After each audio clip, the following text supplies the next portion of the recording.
Good morning, this is Ian Beale from CEB, now Gartner. Welcome to this morning's webinar jointly by CEB together with the IRM on developing risk appetite statements. It's my pleasure to be hosting and leading this morning's webinar. We have a large number of people already dialed in, so welcome everybody to this session. Let me just say a few words of introduction and context. My name is, as I say, Ian Beale. I'm a principal advisor at CEB based in London, and I work with our audit and risk clients across the EMEA region. So we have almost 300 audit and risk clients across the region, and I've been working with them and supporting them, introducing best practice, training the teams, helping them solve current challenges. I've been here almost 8 years now, and before that I was a director of risk and audit myself at 3 different UK PLCs. And before that, many years ago now, actually, I was at a Big Four accounting firm called PwC. So it's my pleasure to be here hosting the session's webinar. So I work for a company called CEB. We were acquired by Gartner earlier this year, and the integration is taking place. CEB is a best practice research organisation. We do research across many corporate functions. So we provide support for heads of audit, heads of risk, but also heads of IT, finance, sales and marketing, HR, etc. So I'm leveraging and leaning on some of our research, best practice research for our heads of ERM, and I've taken some of that material and put it into the webinar deck I'm going to be using today. This is a very popular topic.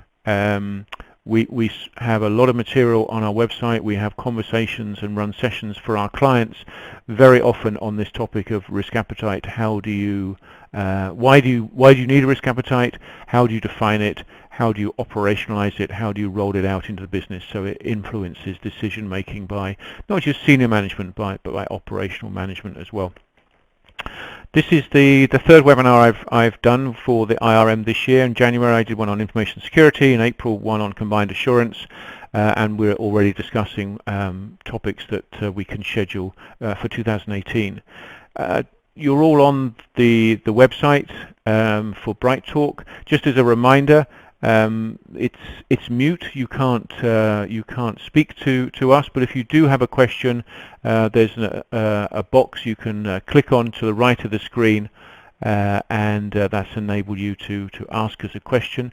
With a large number of people on the call, we'll try and answer questions as we go through, but I do apologize in advance if you do ask a question and I don't get to a specific answer for your question. We'll try and do it as we go through, but I may not be able to answer every single question live during the webinar. And the webinar is being recorded. Bright Talk automatically records webinars, and the replay will be available pretty soon after the end of the webinar. So if you have a colleague that isn't able to make it live today and they want to access the webinar, then that should be available to them pretty soon. Or if you indeed want to listen to it a second time, the webinar will be available for you as well. Okay. Let's move on. By way of introduction, just to set the scene, really I've got a couple of sections I want to focus on. In this first introductory session, I'm going to be talking a little bit of background. What is risk appetite? Why is it important? What have other organizations done? And then I'm going to be talking about how to develop a risk appetite statement. What are the steps involved to develop and deploy, and also speak a little bit about some of the challenges involved in doing that, because if it was easy everybody would have done it, but that is not the case. Not everybody has in fact done that. But first, before we do that, I want to ask just a couple of quick questions of the group, and if I can do this, here we go. Do I need to, open this up, start voting?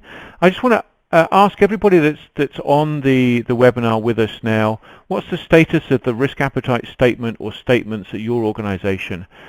Have you written a formal risk appetite statement, currently working on it, will be working on it later this year or maybe next year, or you have no plans? So do take a moment to vote. All right, good. It's working. The numbers are changing.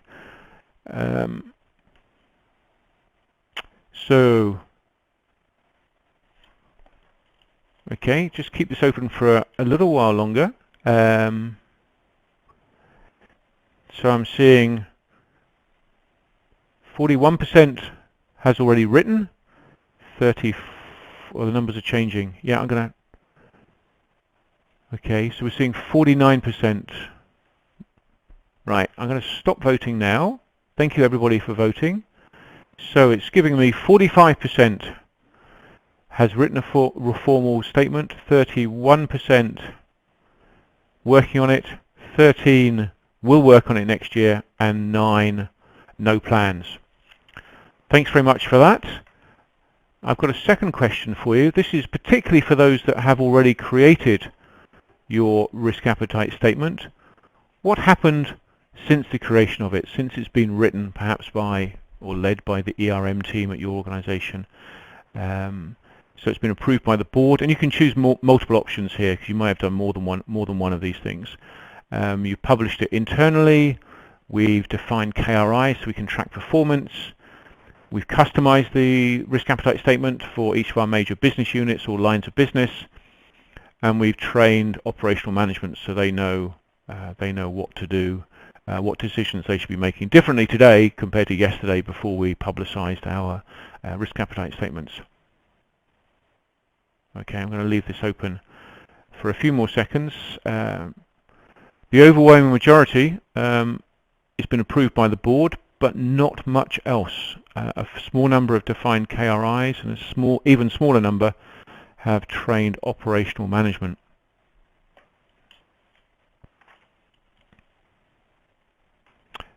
So I'm just going to stop the voting there. So we've got 79% approved by the board, 2% has been published, 8% KRIs, 7% customized, and 2% training. Okay, thanks very much for that. That's going to be helpful as I go through the slides today and focus on different areas just a little bit more perhaps. Okay, why would you want a risk appetite statement? Summarized on this page, and I should have said right up front, my role today is not to read out every bullet point on every page. You have the material in front of you. You'll be able to look at the slides in more detail at your leisure after this. So I'm really going to focus on what are the key lessons or learnings, the key points on each of these pages. Key point here is every organization's got multiple stakeholders. They've got different motivations, and they're asking for their own reasons, organizations to define and publicize their risk appetite statement. It's a way of the company, of management in the organization, expressing the trade-offs you're going to be making. Your trade-offs between different strategic goals, your trade-offs between different risks. There's a need to define a risk appetite, to communicate both internally, so people are aligned internally, and your stakeholders are clear. I mean, if you're a PLC or a listed organization, your stakeholders want to know if you're prepared to take a lot of risk or prepared to take very little risk, because they can then balance their own portfolio knowing where you are on that risk spectrum. They're looking for a clear, consistent risk appetite statement that's aligned across the organization and is actionable. You can see in the bottom left on this page an extract from Moody's. Let me just read this out because I think it's quite a good and short summary. Well-defined risk appetite should reflect the firm's strategy, reflect key aspects of the business, consider the skills, resources and technology required to manage and monitor risk exposures, and is periodically reviewed and approved by the board. In the middle, we've put as an illustration different types of stakeholders and some of the reasons why they're interested in risk appetite. And you, if you're involved in the ERM function, presumably you are in some way, that's why you're on the webinar today, you're interested in risk appetite. You're aiming for a balance between those different competing stakeholders. In your particular organization, you might have a slightly different set of stakeholders. This is an illustration to help you think about the sort of stakeholders, the different rationales or reasons or drivers why they're interested in risk appetite. So it may be a little bit different, but the principle here, I'm sure you understand, the principle behind this diagram is going to be universal. So let's look at it from a slightly different perspective. This is a very important page. It's a great graphic. Let me first of all explain the two axes. On the vertical axis, we're representing risk appetite. So how much risk are we willing to take as an organization? And on the horizontal axis, there are residual risk exposure. So how much risk are we actually taking at the moment? This is an illustration, but you can see the blue diagonal going from bottom left to top right is representing balanced risk taking. If we're in that blue band, doesn't matter if we're towards the top right or the bottom left, but there's a balance between the amount of risk we want to take and the amount of risk we are actually taking. If we're at the bottom right, we've got excessive risk taking. We are taking too much risk compared to our appetite. That's often where ERM teams focus. We want to avoid taking too much risk. We want to avoid having unknown risks, unmitigated risks, risks that we're not managing down to an acceptable level. What is equally important, though, is the top left. Many ERM teams do not focus up here. This is the upside of risk. There's also a danger of you taking too little risk, of not being agile enough, of not being innovative enough, of not identifying and responding to market opportunities quickly enough or as quickly as your competitors. So you can be too risk averse as well as too willing to take risk. So let's make sure you know where you need to be, where you want to be, and you've got the organizational aligned with you. You want to be in that blue diagonal bar going from bottom left to top right. And then thinking about this, and I'm giving you a number of different dimensions or lenses to think about risk appetite here. Another way of thinking about it is represented by this diagram. You can see, let me explain what's here. If you can imagine, this is like a little pack of cards. The same picture is appearing on each of those 6 cards as they go back towards the rear horizon, the back of this particular 3-dimensional schematic here. Each of them are representing a corporate goal, a priority for your organization. The one we can see at the front, number 6, improve operational excellence. But behind it is number 5, support sales growth. Number 4, ensure this is a great place to work, etc. Now, all of them need to have a risk appetite statement around them, written around them. You can see it's represented graphically on the front of that little deck of cards, the improve operational excellence, where we have a different schematic, a different graph. We've got impact of risk on the vertical here and likelihood of risk on the horizontal, and there's a band there where the risk is unacceptable. We want to avoid excessive risk, because either the impact is going to be too high or the probability is too high, or the combination of those two. And within that band, that's the area of acceptable risk. To arrive at this point, though, you need a goal for each of those risks. You need to be agreeing your tolerance for the risks arising as a result of those corporate goals, those corporate objectives. And to arrive at that point, there needs to be debate. There needs to be debate at least in 2 forums or at 2 levels. There needs to be debate at senior management level, executive committee, whatever it's called in your organization. There also needs to be debate at the supervisory board or the board of directors, again, whatever it's called in your organization. And what we found regularly is there is a difference of opinion within each of those forums. So within your executive committee, there is a difference of opinion between, if this were your 6 corporate goals, as to what the trade-offs would be amongst those 6 goals. Which are we absolutely committed to and can have no variability in performance, and which are we willing to give a little bit up to sustain great performance on one of these other dimensions, and what risks will influence the achievement of those goals, and again, where we're prepared to make trade-offs. We see time and time again differences of opinions within the executive committee once you start to debate and articulate this and bring it as an explicit conversation. And we also see differences of opinions within the board, but also between the board and the executive committee. So do not assume that your executive committee have already agreed what this is unless you have had an explicit conversation. Similarly, do not agree there's a unified understanding between the executive committee and the board unless you've had an explicit conversation and debate around it. We also see, just by way of passing comment, there can also be differences of opinion between senior management and operational management. Operational management may be much more risk averse than senior management. Senior management wanting operational management to be innovative, to be risk takers, to be in certain parts of the business opportunistic and creative, but risk management sense, for example, a culture of fear of failure because of previous events or what's happened to other people who've had an innovative idea and it's not succeeded in the short term. So risk management, operational management could be more risk averse than executive management, who in turn could be more risk averse than the board, or it could be vice versa in your organisation. So thinking about these, taking your corporate goals into account, and also the potential difference of opinions within and between those different forums. Let's also talk an important point about a couple of definitions here. Couple of key definitions. There are multiple terms.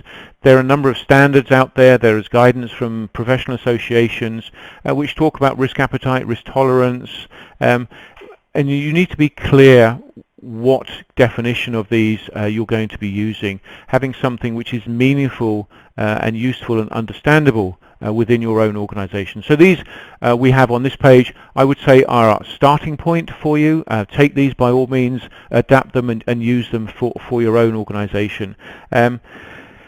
Generally what we see and hear is risk appetite is at a higher level than risk tolerance. What do I mean by that? It's kind of summarized on the page here. The risk appetite is used to agree at a board, at a senior management level, the broad level of appetite or level of risk you're willing to accept across different types of risk.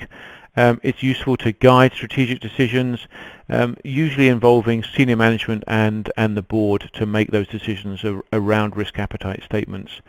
You can see a simple example down at the bottom of this page, that we have a medium appetite for any risk that could lead to a negative experience amongst our customer engagement. Risk tolerance is something which is one level down from that. It's really defining it at a more granular level. It's more actionable, if you like. It's something which can be taken on board by operational management in a division, in a country, in a line of business.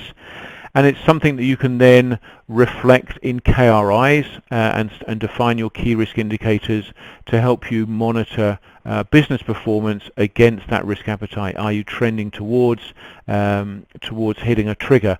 So you might be in the green band at the moment for a particular KRI aligned with one of your risk appetite statements, but maybe you're trending towards yellow or orange, or indeed you might even be in red. So the risk tolerance is at a lower level of detail, used to help define KRIs and thresholds. And just to re-emphasize the point, it kind of reflects what we were talking about a little bit earlier about different stakeholders having different expectations around risk appetite and why they're interested in it. Before you embark on creating a risk appetite statement or series of statements, understand what's the business case. How will our organization be managed better once we've agreed our risk appetites? What is it that's wrong at the moment? Where is it that we're feeling pain or we're not performing well? What is the problem we are trying to solve by articulating and agreeing our risk appetite statements? So there needs to be some sort of business case behind this, and an indication of where's the problem now, why is this investment merit-worthy, how will the business or our organisation be better going forward, what is it that's going to change as a result of working on risk appetite statements and creating them and agreeing them. Because if they simply are a document that the board has agreed and no one ever pays any attention to them, the executive committee are making decisions on new products or organizations or acquisitions or new systems, whatever it might be, and they pay no regard to the risk appetite statements. It's simply a futile exercise. So there needs to be a way of embedding them in decision making, both at the at the executive committee level, but also at operational management level. So how will that actually take place? So you need to be clear about the goals, your objectives, your target benefits. Where is the pain? What's currently wrong? So key questions at the bottom of this particular page, which you should be able to answer. And for those of you who have already worked on your risk appetite statements, I'm presuming that you have already been able to answer this. Why is it important to create a risk appetite statement? what is the risk appetite statement meant to achieve, and what are the benefits to having a formal risk appetite statement. So with that as a background, what does our research across the world tell us? How far have people progressed? Summarized in this very simple pie chart, I'm going to break out some of the numbers in a little bit more detail to give you a little bit more granularity to this. But the top right slice at between 12 o'clock and 3 o'clock, 21% saying our organization does not have a risk appetite statement. The bigger slice is those that have or are working on it, and I'm just going to break that out. 23% on that, the big slice of that 79%, 23% have completed their risk appetite statements. So they have written risk appetite statements for their entire risk universe, which is slightly smaller than the group. 45% on this group said you had already written it. So when we survey our global membership, you can see the N size towards the bottom left of that pie chart. N is 156. So 156 of our global members answered this particular question in this particular survey. So 23% have completed it, 26% are drafting.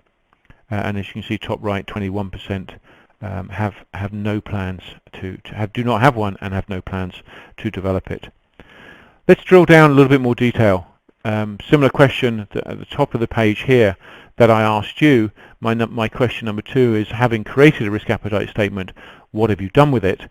And most of you said, 79% of you said, it's been approved by the board. So somewhat very similar number here.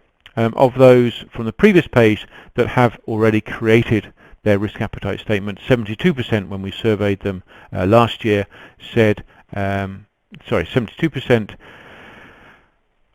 have got a formal risk appetite statement, and that's been, you can see the subsequent categories here, identifying specific thresholds, approved by senior leadership or the board. 43% has been approved by senior management or the board.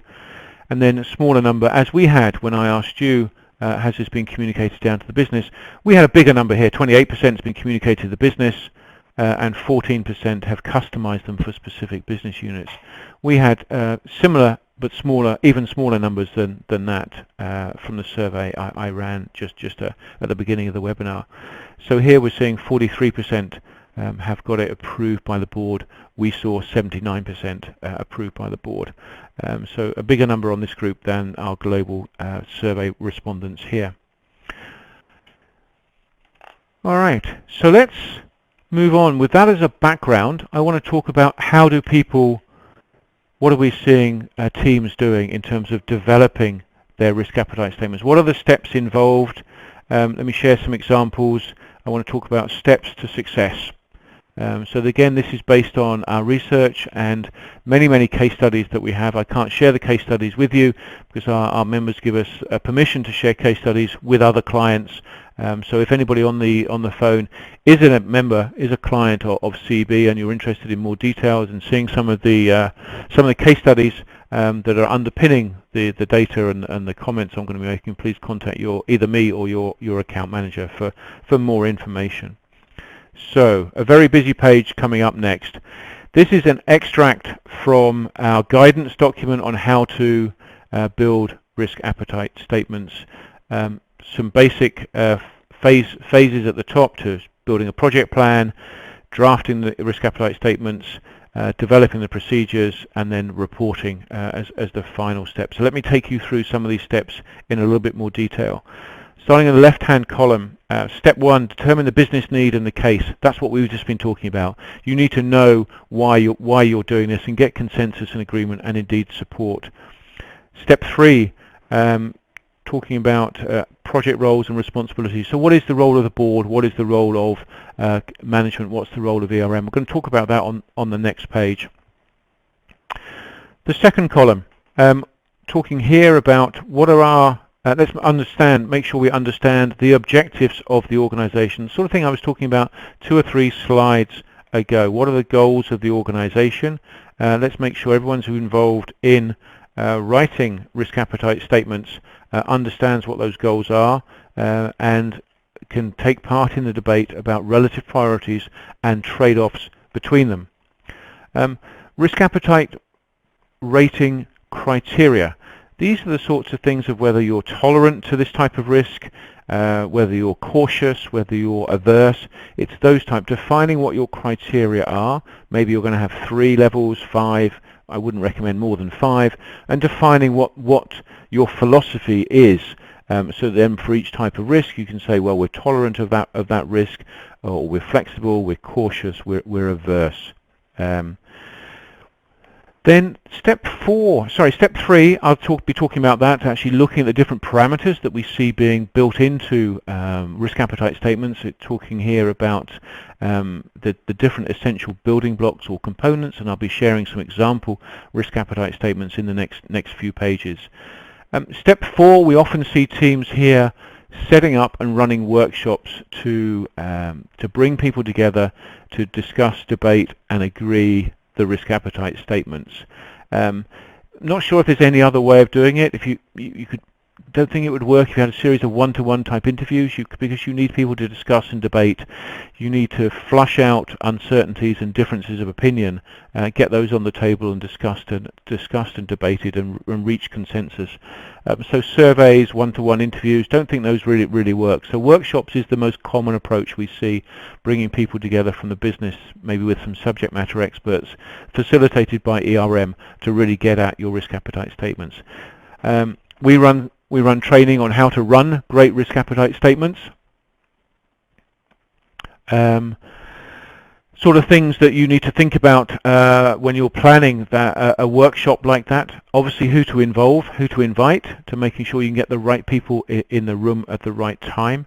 What is the agenda? Be clear of the objectives so people know what we're here for, what's the goal, what will success look like from this workshop.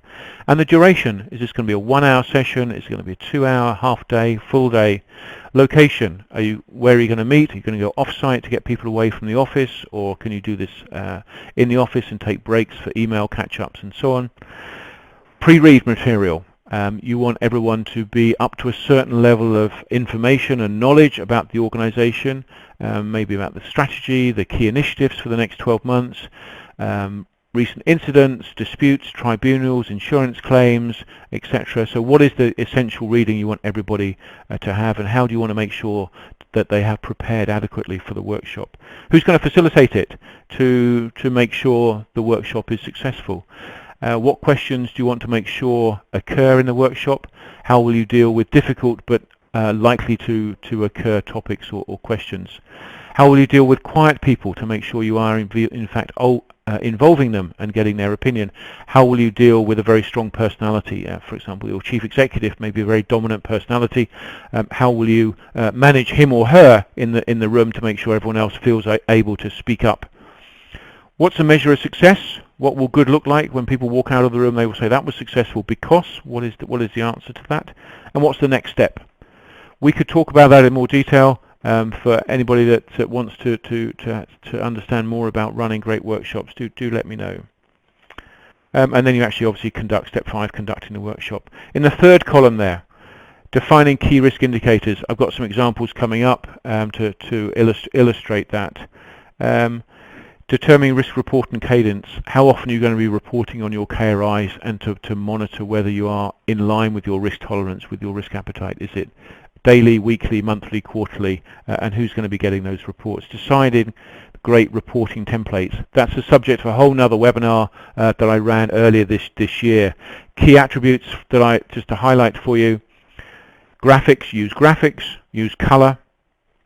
Don't just have blocks of text. Don't just have a spreadsheet, tables from a spreadsheet. Provide an aligned report. What I mean by that is bring results from different assurance teams. Don't just have the view of ERM. Bring in the view from compliance or health and safety, quality, internal audit, InfoSec into the report. So you're delivering a single view of the truth.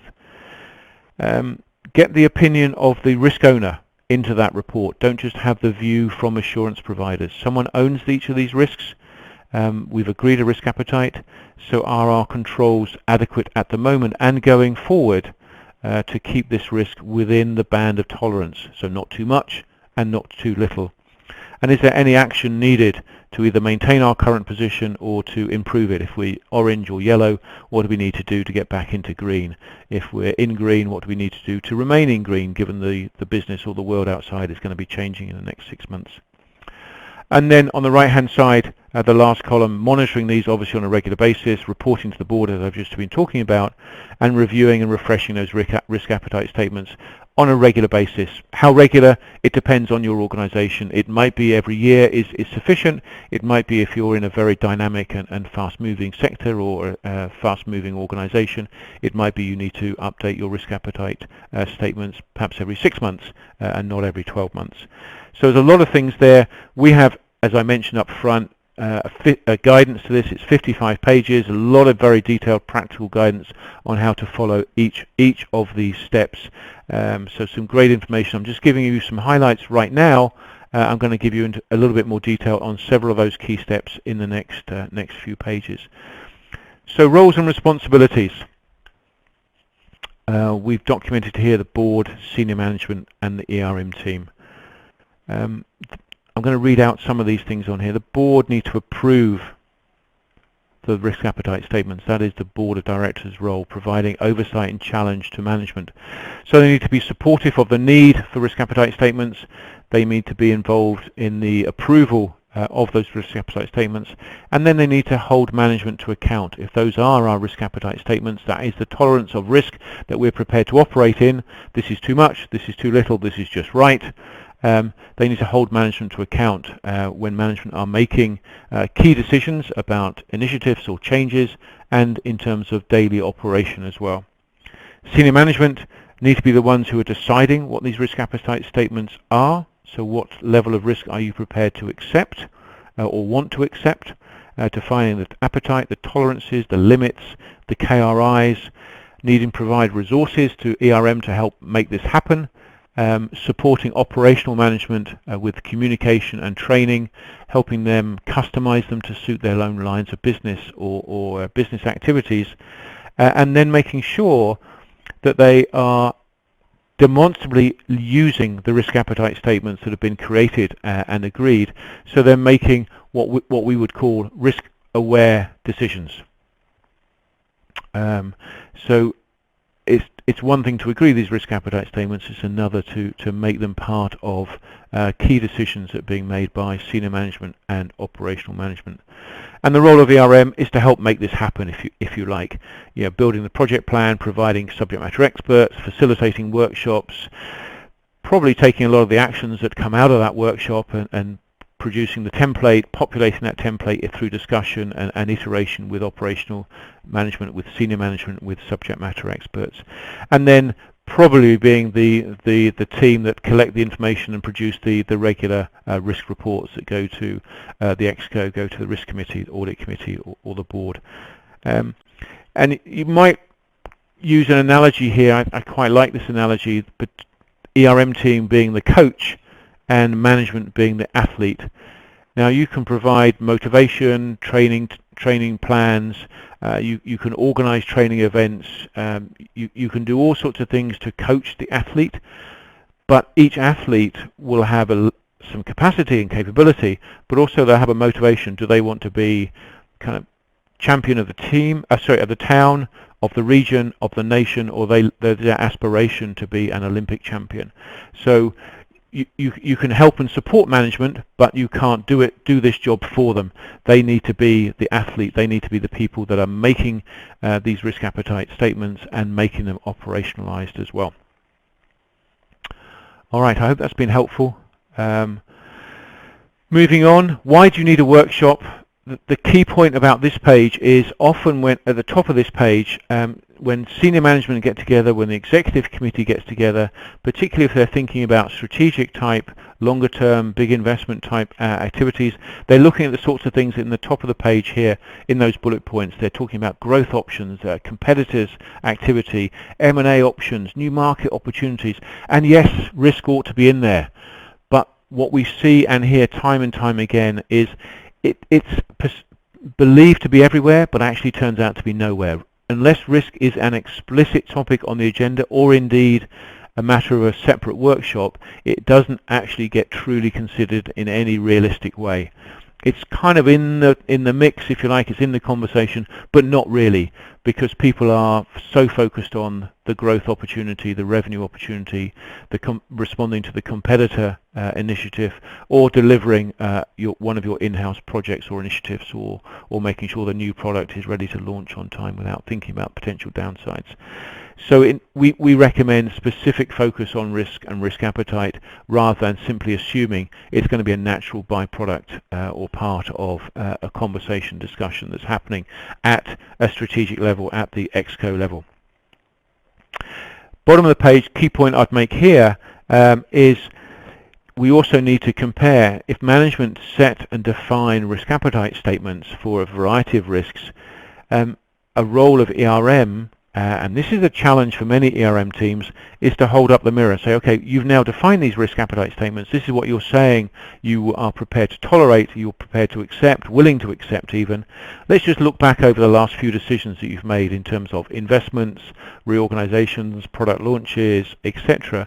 How do those decisions compare to what you're saying was implied before and has now been made explicit is your risk tolerances? And does your actual activity and decision making and performance reflect adherence and awareness of those risk tolerances or not?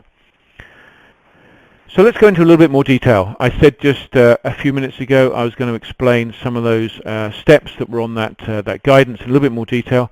Here's what one of the pages that I was referring to here. We often see risk appetite statements having an X, Y, Z component, where X is a time frame. You know, we're prepared to see this risk occurring once every 5 years, annually, whatever it might be, some sort of time frame around it. The Y is around the so what, or the impact.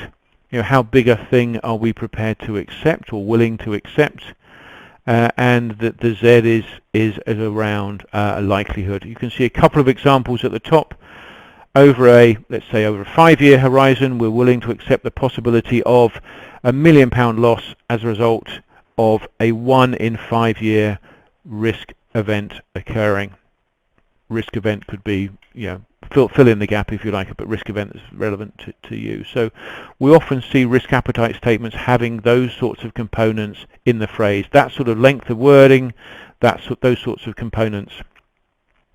A number of key elements to remember, which are down the bottom. I'm just going to highlight a couple of these. The risk appetite statements need to reflect your strategy. Don't just use a textbook, if you like, that these are the key risks we should be facing. Well, that needs to be nuanced to reflect the actual risks you're facing, given your activity in your organization, the countries you operate in, the regulations that you are obliged to work with, etc. They need to be easy to communicate and easy to monitor throughout the organization, and really are decision-making enablers. So if we're going to make a decision, I need to be able to refer easily to the key risk appetite statements. I'm just reflecting. There's a couple of questions come in.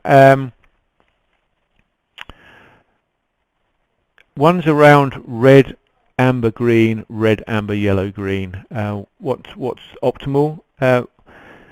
We often see the RAG being used, a 3-tier approach, whether it's red, yellow, green, 1, 2, 3, high, medium, low, is often used. It's most frequently used, I would say.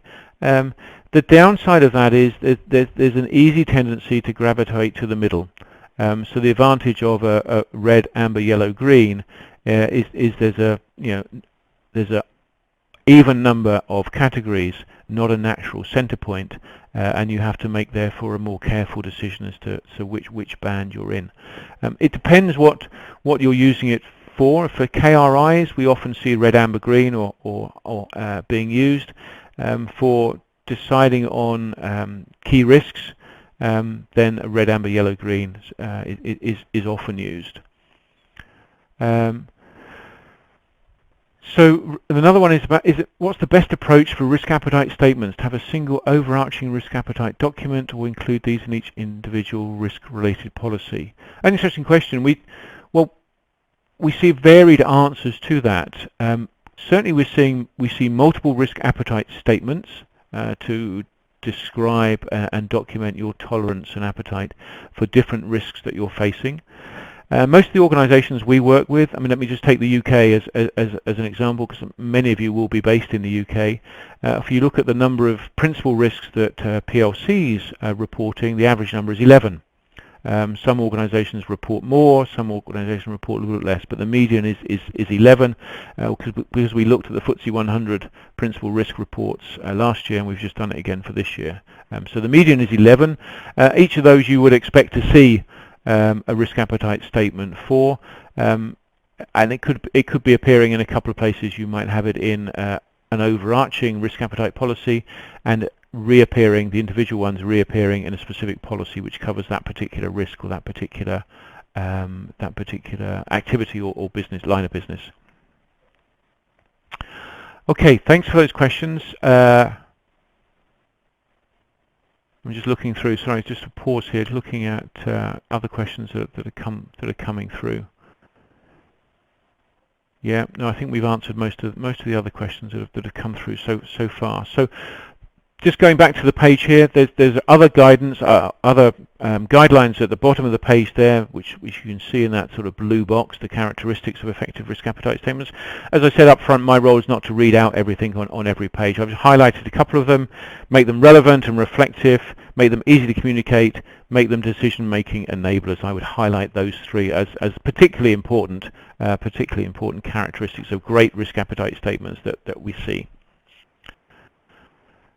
Okay, other things to factor in when you're working on risk appetite statements. As I mentioned, workshops is the most common technique to really get at risk appetite statements, bringing the right people together in the room at the same time to spend time, typically facilitated by ERM, debating and working, identifying where there are differences of opinion or discrepancies or confusion or uncertainty, and driving towards consensus and clarity and certainty. So again, some basic things around workshop management on the page here. I would say a couple of things I'm going to want to highlight over and above what I said earlier about great workshops. And the things I'm going to highlight are in the bottom left-hand side of this particular page. These, we know, are very effective and great questions to use when you're running a workshop. Great open questions, and you need to facilitate the conversation well. So if it was executive committee that was around the table, making sure everyone is speaking up and speaking openly around this. So how willing are you to accept uncertain outcomes? When we think about those 5, 6, 8 strategic objectives we have for this year, how willing for each of those are you prepared to accept uncertain outcomes? When faced with multiple options, so we could do better in terms of more certainty in delivering this objective, but that means we have less certainty about our delivery of this objective. How willing are you to accept those sorts of trade-offs? How willing are you to put that objective at risk, not just trade it off, but actually put this achievement at risk? So those are good questions to put in front of a workshop and to make sure there's a great conversation around this. These are very different questions to how would you rank these risks, which are the most important risks to you, kind of, well, what's keeping you awake at night. Those sorts of questions don't really get you very far. These sorts of carefully constructed, open-ended, deliberate questions are much better. We know from time and time again, experience of working with many organizations, these sorts of questions are great at generating a strong conversation which really does move the debate further forward. Okay, let me give you a couple of examples. I talked about the XYZ just now. Here's some examples. Again, these are extracts from what's in our guidelines. These are based on what we see organizations having. Just got 3 broad categories here. I've got a couple from finance, a couple from strategy, a couple from reputation. And there's a difference. Some organizations want to go down a route where their risk appetite statements are very quantified, so very specific. You can see a good one, the very first one there, will maintain an EBIT to total net assets ratio of between 4 and 5%. So very precise, very sort of mathematical, if you like. Whereas the next financial one, is a little less, so we'll avoid any risk that puts our organisation in jeopardy of not maintaining a weighted average debt duration of at least 5 years. So there's a little bit of mixture there. There's sort of qualitative as well as quantitative. And the next one, the strategy, is very much more at the qualitative end. And all of these work, it depends very much on sort of the culture and style, the way of working in your own organisation. Are you an organisation that likes quantified things, or are you comfortable with qualitative type descriptions?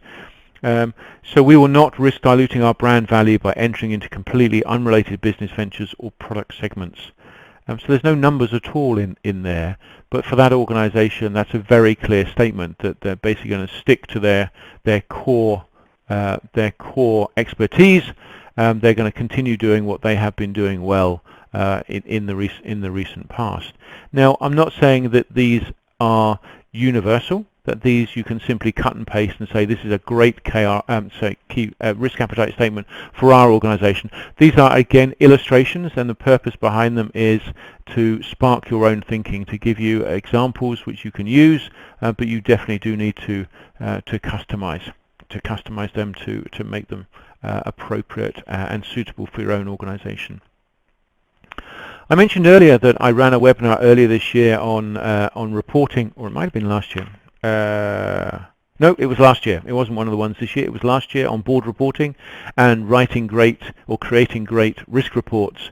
So do look back through the Bright Talk archives and find that one if you're interested in this. But I just got one example.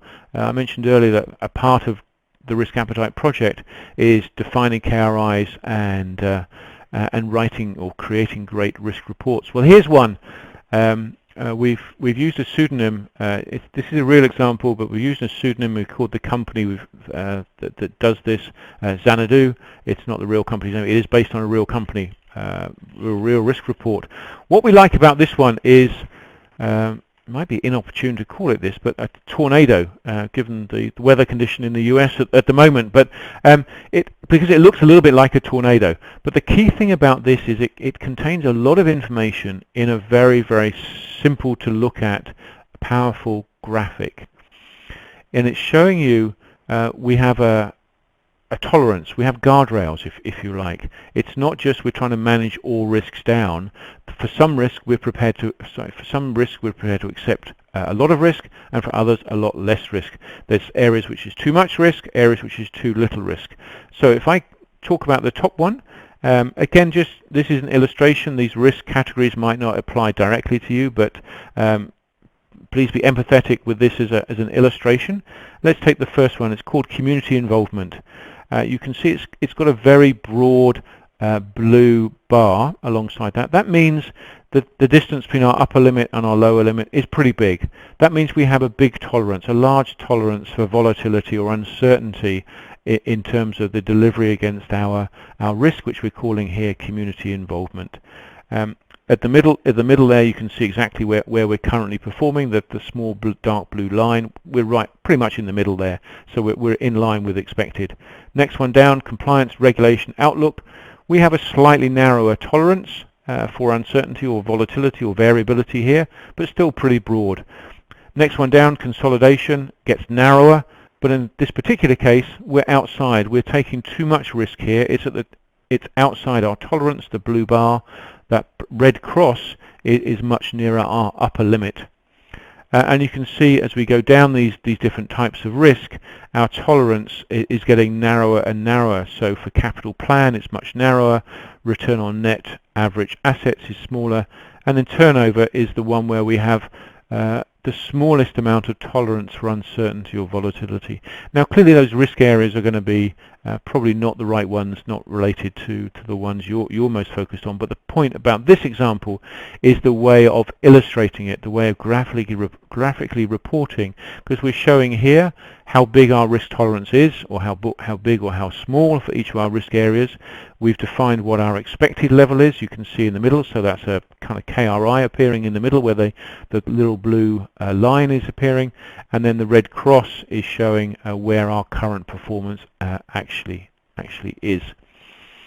So you can see we've got actual, we've got target, upper limit, lower limit, and you can see, because they're represented in this graphical way, the variability, that sort of the differences in our tolerances for these different types of risk. We call it Tornado, hopefully for simple reasons. We really love it when we show this to our clients. They really like this. It often is a very aha moment. They go, we never thought of reporting our risks and showing our tolerance, our expected level, our actual level in such a simple graphical way. Questions come in about unit of measurement. Yes, you need to think carefully about what's the unit of measurement for these, and they might well be different units for different of these. You might, for some of these, be able to get it down to some sort of financial loss or expected financial loss or value at risk.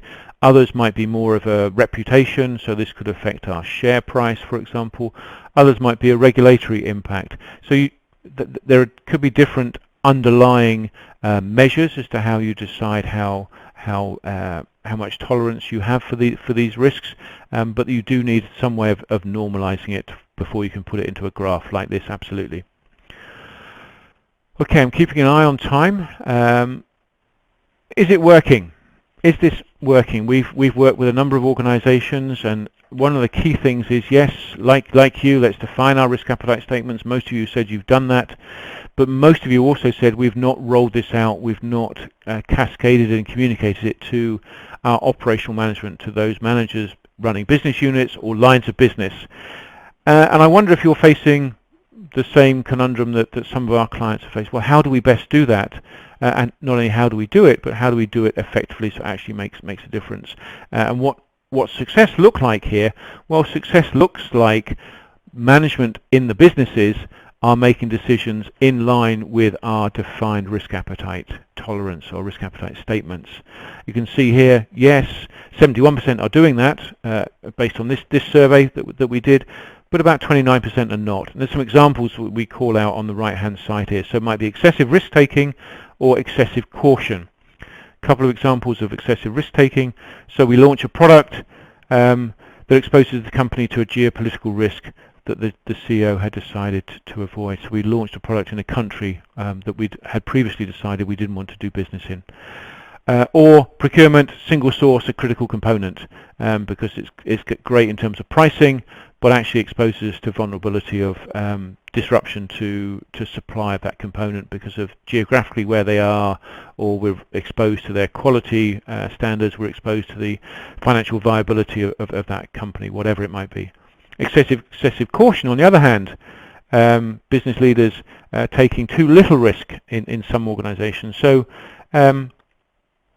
we don't invest in some subsidiaries of our organization. We don't invest enough in transformational innovation.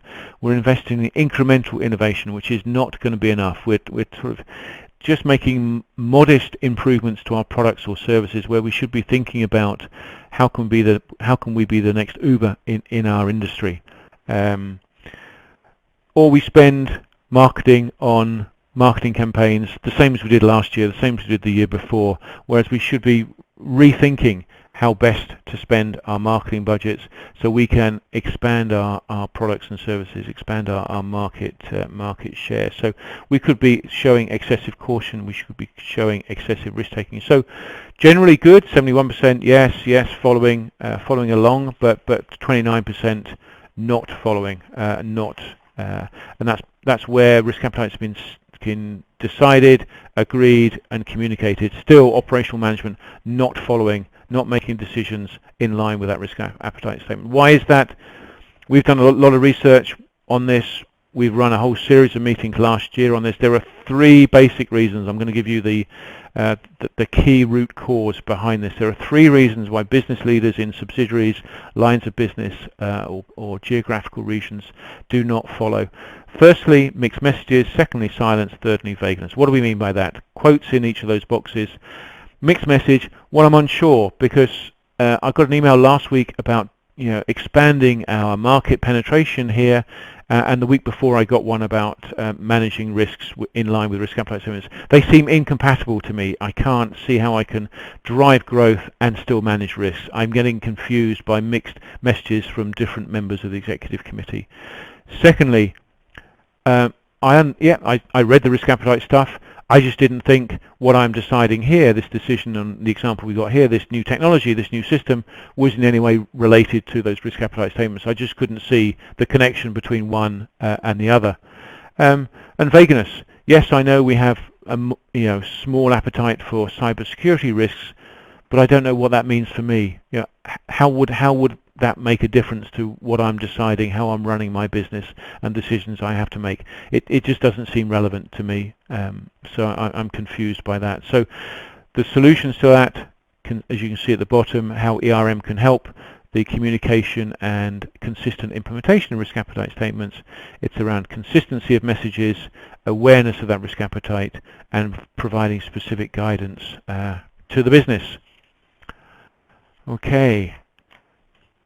I think we're getting close to the end of the deck. We are. Let me just have a quick scoot through to see if there are any more questions that I haven't already tried to answer. How do you track performance against risk appetite? That's what I was talking about just now. You need to define some KRIs and build a great risk report which captures the data against business performance against those KRIs, because the KRIs say this is how we define our tolerance, if you like. If I go back to that can I go back quickly? So your KRIs are going to tell you, let me go back to that very early slide. This one, oh, too far now.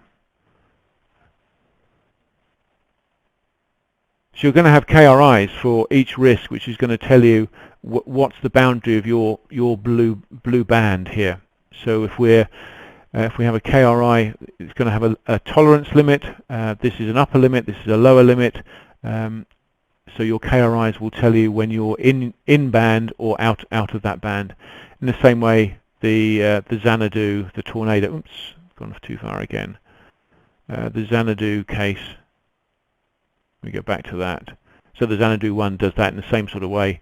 So we've defined here what's our tolerance, and therefore what's outside our tolerance, where we're taking too little risk, excessive caution, or outside our tolerance, where we're taking excessive risk.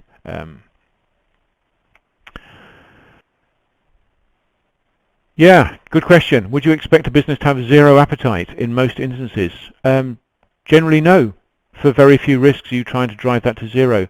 There'll be some health and safety risks where you certainly don't want to cause harm to employees or customers or anybody else that's involved in the production or delivery or use of your product. But to be honest, most other risks, no, you're not going to drive it down to zero. There will always be a probability of this risk occurring, and if it does occur, there will be an impact of that risk. But there's a cost-benefit decision right there. How much do we want to invest to drive down the probability of this risk occurring and the impact of that risk when it does crystallize? And is it worthwhile?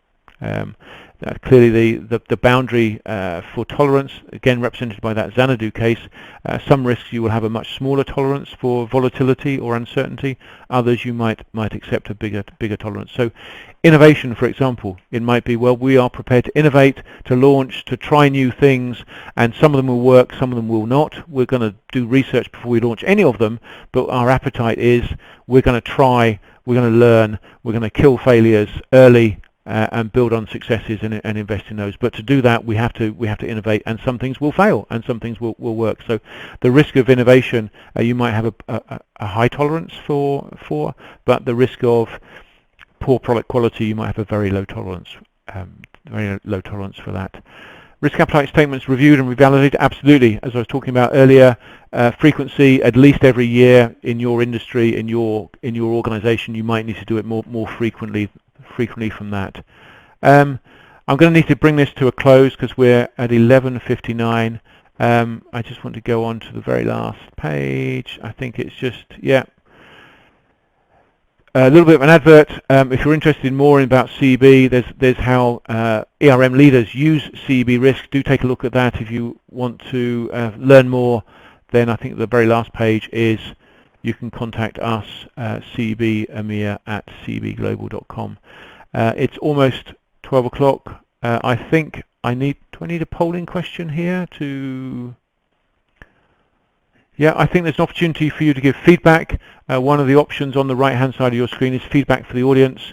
Do take a moment to click on that. If this has been useful, it's good to know that. If there's a way in which you think we could improve this, please do let us know. 5 stars will be great to hear from everybody. Hopefully it's been very useful. We've had over 400 people join the webinar today. Thanks very much for taking the time. We're up at time, 60 minutes. This webinar replay and the material will be online later on today, so do jump on and share it, look at it again. Thanks very much for your time today, and good morning.